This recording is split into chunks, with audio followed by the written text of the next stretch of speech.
What's up, everybody? We're back with another episode of Bullish Chips, where we use a proven and repeatable strategy to make money every day.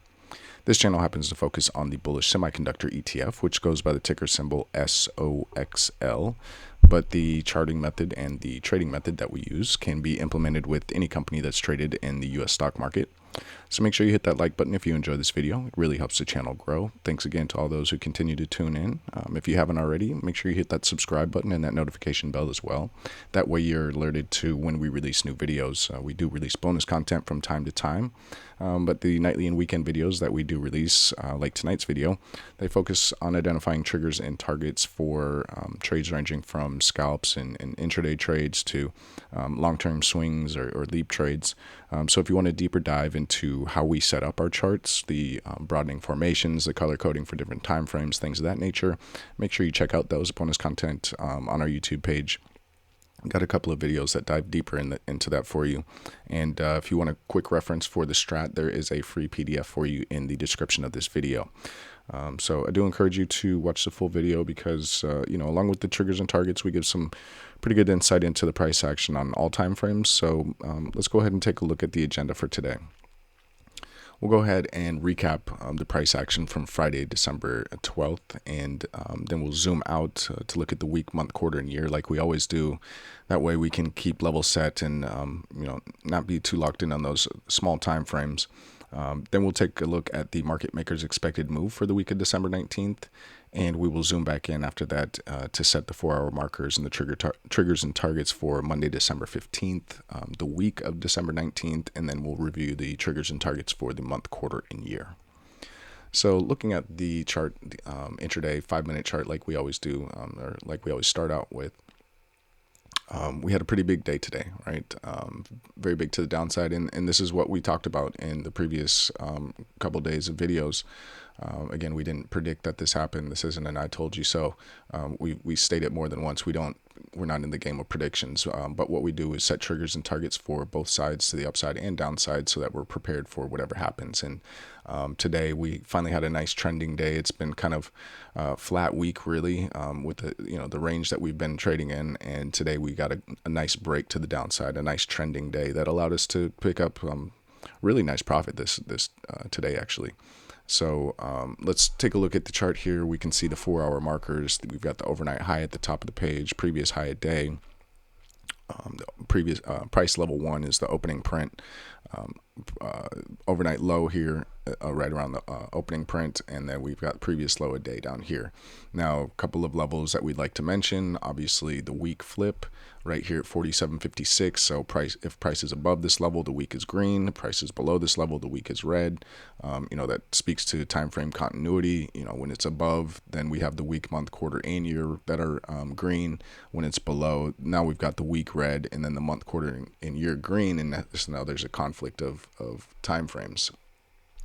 The other couple levels I want to mention, the market maker's expected low here in orange, that is for Friday.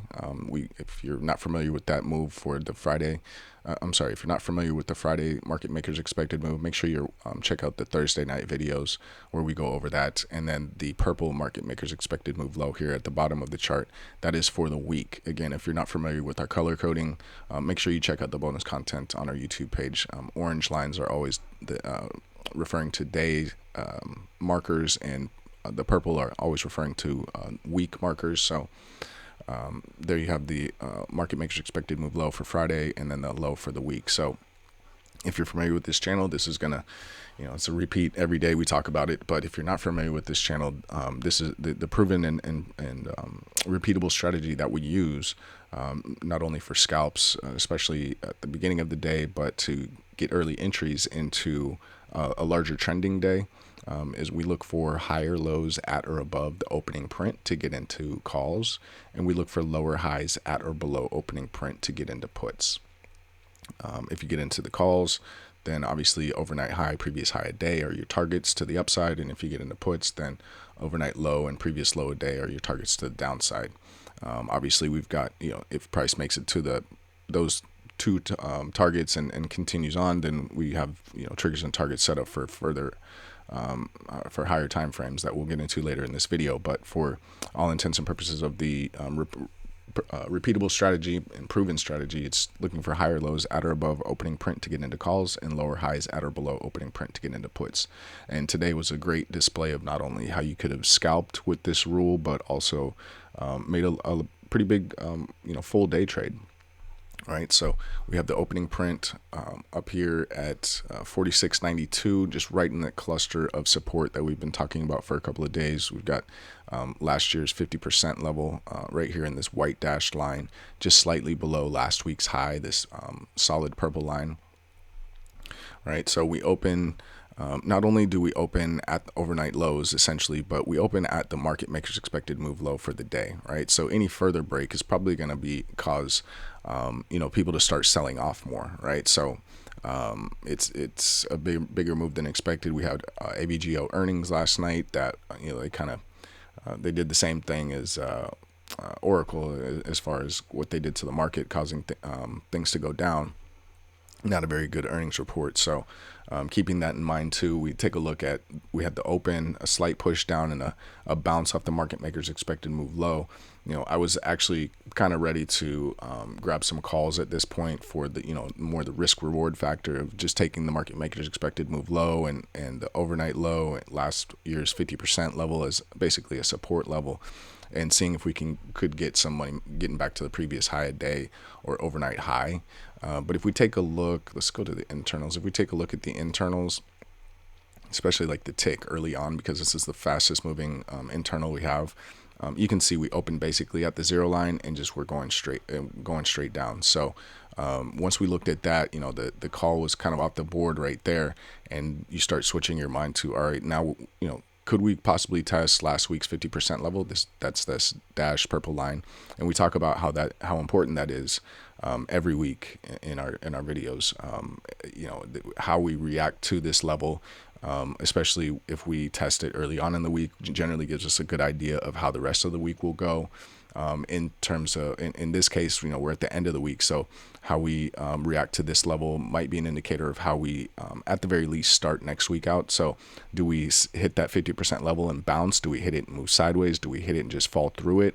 We hit it, kind of fell through it, but overall kind of just move sideways. So we could have maybe a little bit more of a drop on Monday, or even just sideways action to kind of digest the large move that we had today. But anyway, I'm kind of straying from basically what we're supposed to be talking about here. So we got the bounce off of market maker's expected move low for the day, and then pushed up, but couldn't get above that weak flip, right? Couldn't get the weak back green. And so once we pushed down and we made a 2 down, pushing below this 2 up candle, that locks this 2 up in as a lower high, right? Obviously Thursday's the end of Thursday, the last high there was up here, so this is a lower high. We went ahead and entered into some puts. Now we didn't just go heavy into them because of where we were positioned. Again, risk to reward. A lot of times there's a better chance of bouncing off of, if overnight supply is down towards the bottom, then a lot of times it'll get bought up at the beginning of the day before it turns back down. But in this case, we weren't able to obviously flip the week back green. We pushed down, we entered into some puts. Once we got a second lower high below this last year's 50% level, we've talked about how important this level is. We added a few more. We're able to push down, watched for the bounce at the last week's 50%, and you can see we got sideways action here, but did get a little bit of a pop, basically testing previous low a day, rejecting off of that. We added a few more puts here, and we're able to get that push down. We're looking to touch the market maker's expected move low. Once we got this equal high, we got rid of a majority of our position, really. I think it was about 70%. Tried to leave some runners, saw the lower low here, so thought, okay, this could be it. We're gonna definitely hit the market maker's expected move low, and then if you scroll down a little bit further, we've got the month flip and then last week's low as well, along with last month's 50% level. So now we're thinking, okay, could this be where we go flip the month red, where we make a 3 on the week, or a bearish engulfing candle on the week? Because we've already gone 2 up on the week. We breached last week's high, so if we breach last week's low, that gives us a bearish engulfing candle. And are we testing last month's 50% level? Totally reasonable to think those things. So we obviously stayed in. got that lower low and thought, okay, we might get this, but then got this higher high and we ended up stopping out of the rest of our position. We thought about grabbing some calls, but at that point it's like, huge move. Let's just, step away for a second and absorb what just happened. Let the market absorb what just happened. If we do bounce, are we just going to make a lower high on a higher time frame? And really that's what we did. If you go to the 15-minute, I'm sorry, no, that was on the hour. Excuse me. Yes, see, if on the hour, we look here, we had the push down, had our little bit of bounce, got the 2 up, and then just made a lower high. Ended up going 2 down in the next candle, making this a lower high. So we've got a downtrend going on the 1 hour. We've got the downtrend going on the starting on the 4 hour, right? Here's a high, here's a lower high, low, lower low. So that's the start of a downtrend on the 4 hour. But again, look at the size of this move. It's a pretty big move. So I wouldn't be surprised if Monday things are kind of flat or even get just that dead cat bounce, just because we got to digest that move. Now, we talked about how we had plenty of room to put in a higher low on the week, but on the day, we made this lower low, but it's coming from a higher high. So at this point, it's a broadening formation that's being formed. So, at some point, whenever say this is the low and Monday we bounce, here we've got this broadening formation. So we talked about in this past week, basically every day, how there's plenty of room for that pullback. And, especially if we get the lower high on the day, and if this ends up being a lower high on the week, it's not the end of the world. We're not starting a downtrend yet, but it's at the very least sideways action. So again, not the end of the world. We've been somewhat calling for this to get better entries for, further out longs, for June 26, January 27, things of that nature. Because it just gives us a little bit better entry, especially if we're going to remain in the uptrend on the week. And so we weren't really mad at this move here. Now, this 39.16 level is kind of a line in the sand. The gap close, it would be even more of a line in the sand. So this area right here from 39 to 36.50 is where we would be looking for a bounce. That would still keep things intact. If we start going below that, then we got to kind of look at things a little bit differently. Is that a double top at this point, right? Because here would be the neckline, right? We've got the move up, down, move up. The neckline is all the way, I'd say at least the 34 level that we would have to break in order for that to trigger a double top, right? A double top isn't a double top until you break the neckline. So we'll see if that happens. Maybe we're going to test last quarter's 50% level. And we really got to keep an eye on things at that point, because on the day we're definitely making a lower low. We probably have some bounce at some point on that move down. Not necessarily, but we could. You see this move down here, even with this big move, we did have some 2 up days, even though they were red. So maybe we get one of those for a lower high. Now we've got a downtrend really kicked in on the day. Let's zoom out to the week. Let's get a cleaner chart here. Right on the week, right here we have a lower high, almost an equal high, but just slightly lower. Again, coming from a higher low. So technically we're in an uptrend still, right? We've got low, higher high, higher low, not yet a higher high. So we're still looking for that. Maybe next week we open up, towards the middle of this week's price action, and we get that continued push up for another 2 up, so that we can get that higher high. That could be the case, but it also could be the case that we go, we closed towards the bottom of the week. So it could be very easy to go 2 down at the very beginning of next week. And now we're looking at, okay, where's that lower low level? That's that 28 level. That if we break that, now we're in a downtrend on the week. And now you really got to think about, should I take profit on maybe even these January 27 calls that we have that are in some pretty good profit, just to watch for further downside. Could be what we need to do. Do we fall back into this 11-week range that we had here between 24 and 28 from the end of June to September?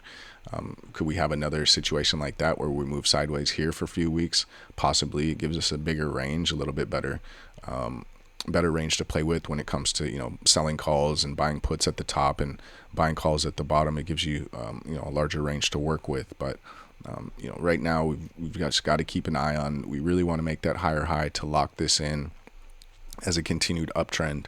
But if we break to the downside, again, it's not going to be the end of the world. We just have to watch to see, do we make that lower low? If we don't make that lower low, then we're just getting consolidation and we're just moving sideways. And then now you start playing the range game again, right? We're not in a trend here where we would be in a range. So again, selling calls and buying puts at the top and buying calls at the bottom. You can sell puts if that's your thing. We don't do that too much, but that's how you would want to kind of look at it. If we look at the month, we were getting, very close to triggering the 2 up on the month, locking in last month as a higher low. But you can see obviously we pulled back. So still an inside month, still green, have turned into an inverted hammer. Depending on how next month turns out, this could just be a Momo shooter, what we call a Momo shooter, a momentum shooter, which is just an inverted hammer in the middle of an uptrend. So again, not the end of the world. However, if we do end the month inside, now that puts us in a position where January can give us a flip in either direction, right? We could get the 1-2 down for the 2-1-2 down continuation. If we do get that, how far do we go down? Do we break the low of November and continue that downtrend to test this soft higher low that we had back in August, or do we push down in January, don't break the bottom of November, and then push back up for the 1-2 down 2 up reversal? Quite possibly. And same in reverse, right? Even if we push up in January, if we finish December inside, if we push up in January, we still got to be on the lookout for a 1-2 up 2 down, right? So we definitely want to go 2 up this month if possible. Just gives us it makes January not so precarious as far as like what position. It makes us have to wait a little bit longer in January from the month perspective is what I'm trying to say. So again, we want to break, and by the end of December we want to break that 50.19 level to get that 2 up. We'd really want to get the 50.76 level so that it completes the magnitude and doesn't set us up for a possible lower high if we go 2 down in January, right? On the quarter, we're still intact with, or what am I trying to say? We're in force. I don't know why I was blanked there, but we're still in force with this 1 combo 2 down, combo 2 up, because we're above this 36.15 level. So we want to just remain above that. Again, the magnitude for that move is up here at 70.08, right? It's not the high of the 1. It's the high of the candle to the left of the 1 when you're talking about this 1-2 down, 2 up reversal. But again, because we've had this pullback, we've really got to watch how we finish the month, because if we go 2 down in the first quarter, that locks this, fourth quarter of 2025, that locks that in as a lower high, and we're coming from a lower low. So we could be starting a downtrend on the quarter. We've got some gaps down here. We've got some gaps down here from that April 7th bounce that we had that still haven't been filled. So you know what they say, all gaps like to get filled. So we'll see if that comes anytime soon. Again, just continue to monitor that. And then on the year, not too much to say here. We've really reversed things.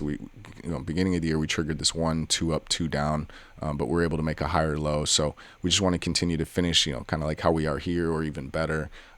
Bigger wick on the bottom than the top. Want to kind of stay away from that doji area and stay more towards that hammer type of candle, so that we can get that momentum going into the beginning of 2026. And if we go 2 up in 2026, that triggers a 2 down 2 up, which again has a magnitude of 70.08. So that's what we have from the intraday perspective, all the way broken down all the way out to the year chart. And you can see how, short term, we've had this pullback, and that's really all that it is a pullback. But it's not too big of a deal, and we'll deal with it as it comes. Right, we've got to just have some patience here. All right. So let's go ahead and turn our attention to the market maker's expected move for the week of December 19th.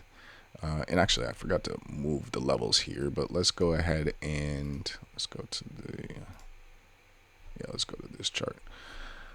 Let's go ahead and look at how we can figure that out. So it's all based off the options chain. If you go to This is Thinkorswim.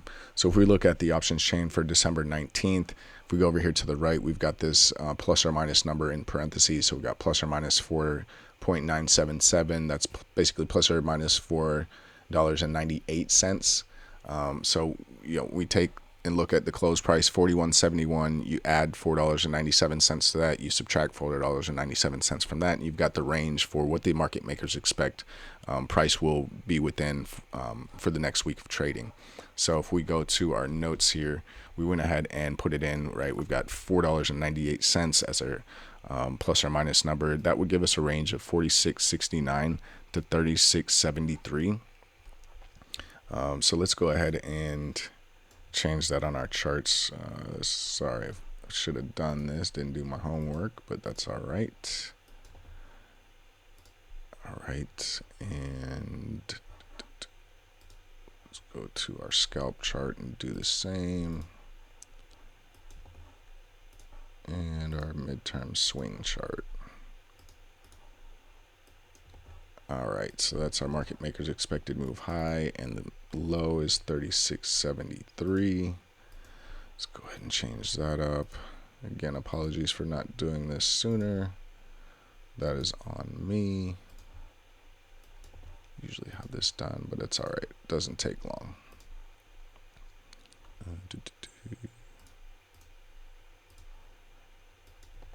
All right, there we go. So we can see that market makers expect price to be somewhere within, what's this, 46, what did I say it was, 46, 69, and 36.73. So we've got our markers down here. What that does show us is that the market makers do show the possibility of filling this gap down here from, what's this, 3 weeks ago? What is this? Oops. This started on, November 25th. So, very good possibility that we go fill this gap. That would mean that we flip the month red and that we would, break through the 50% level of November. So we want to keep that in mind. What that does also show is that could just be a wick through, right? We could just, when it comes down to the day or the week time frame, when you look at the candle from this week, you may see, body above these levels, but just a wick down here. So, beginning of the week, push down, fill that gap, maybe bounce here, or even push to last quarter's high, bounce off of there, and maybe push back up, end up closing above, the month flip. So we still got the month green. We're above last month's 50% level. That could be the case, and technically that would still leave us in an uptrend from the week perspective. It would be more sideways action, but still part of the staying above the higher low that we made 3 weeks ago. So technically still continuing the trend up. It would just be more of a grind to the upside, but we do see that there's a good chance that this gap could be filled, and we not only flip the month red, but we test last quarter's high and even test the quarter flip as well. We've got that not too far down here at 34.17. So obviously if we get down below there, that flips the month and the quarter, and then we've got the week, month, quarter red and the year green. So a total conflict of continuity, time frame continuity at that point, and we would just really expect more chop, and that's what we were talking about, is more of a ranging action instead of necessarily going to a downtrend, right? Let's go ahead and talk about our triggers and targets for Monday. For that, let's go ahead and zoom in here to our, oops, that's not what I want. Tomorrow, there we go, to our 5-minute chart, and right, we're just gonna continue with the there we go, previous high days all the way up there. Continue with this proven strategy that we use, right? Let's say we get a little bit of a bounce in after hours up to like maybe where the 4-hour trigger to the downside was, or to the upside is, I'm sorry. So on the chart, we've got our 4-hour markers: previous high day, overnight high, overnight low, previous low a day. The only thing that we would have to wait for is the opening print. So say we get a open in the middle of the overnight range, and we get a push up immediately, and we maybe reject off an overnight high and pull back, but then we get a higher low at or above opening print. Then we want to go ahead and start our entries into calls. The first target obviously is the overnight high, not a lot of magnitude there, so probably not going to let any contracts go at that point. But the second target for that move would be previous high a day. So that would give you some pretty good magnitude there, but you do want to kind of temper your expectations. We are in a downtrend on the 4-hour and on the 1-hour, technically on the 15-minute as well. But you can see we've got a 15-minute broadening formation here with this these light blue diagonal lines. So if we bounce, if we push up, you can see how this 15-minute broadening formation intersects last week's 50% level right here. So that's a very good candidate for a possible rejection point. So, we've also got the market makers expect to move high for the week up here, right next to, right with last year's 50% level. And we've talked about over and over how that's such a major support and resistance level. So even if we do pop through here, look for more resistance here before you get to that previous high day. If you do get to that previous high day, you can see we've got this 4-hour downtrend line coming through here. And again, we don't put as much weight into downtrend and uptrend lines unless they're actually intersecting with one of our major horizontal levels. That's when we'll really put more weight into it. So again, if we push up, break through this level, break through the resistance at last year's 50%, look for more resistance here, right? And that would be a real big day to the upside. At the same time, if we open here, we push down, maybe bounce off an overnight low, we push back up, but then we get that lower high at or below opening print, you want to enter into puts, target being overnight low and then previous low a day. So not a lot of magnitude to the downside, obviously better risk to reward to the upside. But we will have some extended targets out here if we do fall below previous low a day. So the main thing to keep in mind is just looking for higher lows at or above opening print, getting into calls, lower highs at or below opening print, getting into puts. Now, if you follow this channel for a while, there is some nuance to that, right? Risk to reward is to the upside. So if we do push, get a open here, and we push down, but maybe get that bounce off of overnight low or previous low a day, it wouldn't be the worst thing in the world to maybe dip your toe into a couple of calls, nothing too heavy, to see if we get that bounce off this level, because we've got some kind of exhaustion probably, people trying to quote unquote buy the dip. If we get a dead cat bounce, maybe you ride that to the upside. Now again, temper how far you think we may go, because we've got these levels of resistance above. But again, you use a little bit of nuance with that trading, especially with once you're more comfortable with following those rules, and you can stick to those rules, right? The strategy doesn't work unless you stick to the rules. So make sure you know the rules and you've stuck to them, and you've proven that you can stick to them before you start adding the nuance. But I just wanted to add that in there.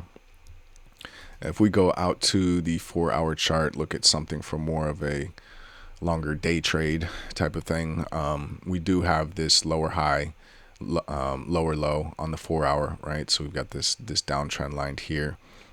Again, we could get this bounce to go retest the downtrend line, or where it intersects with last year's 50% level. So if we do get that push to the upside, that will give us a 2 down, 2 up.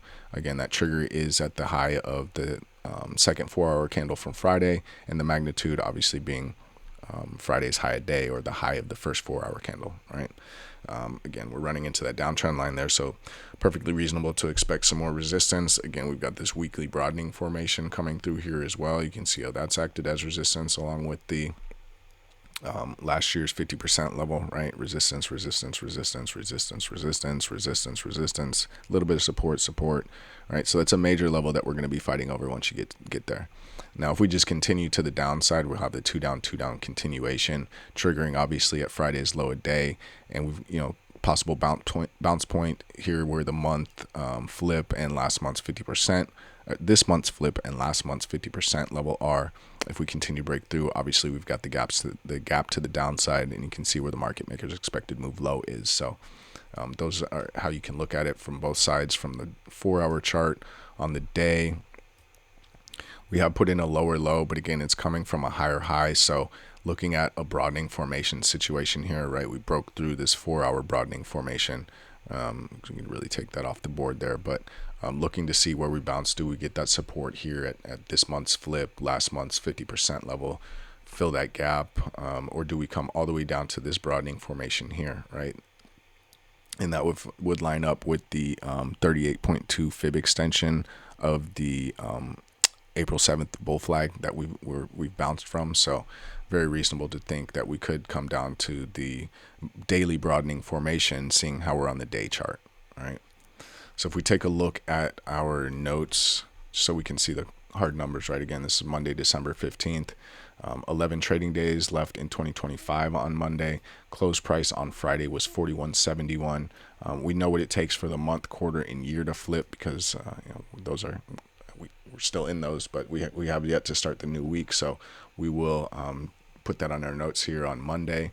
We know that we've got basically a $5 plus or minus $5 move to each side, giving us a range of 46.69 to 36.73. We know where our gaps above are and our gaps below are. Pointing this one out more because this is a very good possibility we go fill it. We talked about on the scalping perspective, we're looking for higher lows at or above opening print to get into calls and lower highs at or below opening print to get into puts. On the 4-hour chart, we talked about, if we continue to the downside, this is a two down continuation triggering at 41.06. And we've got these targets here to the downside. If we go to the upside, it is a reversal. So we have a clear entry and clear exit.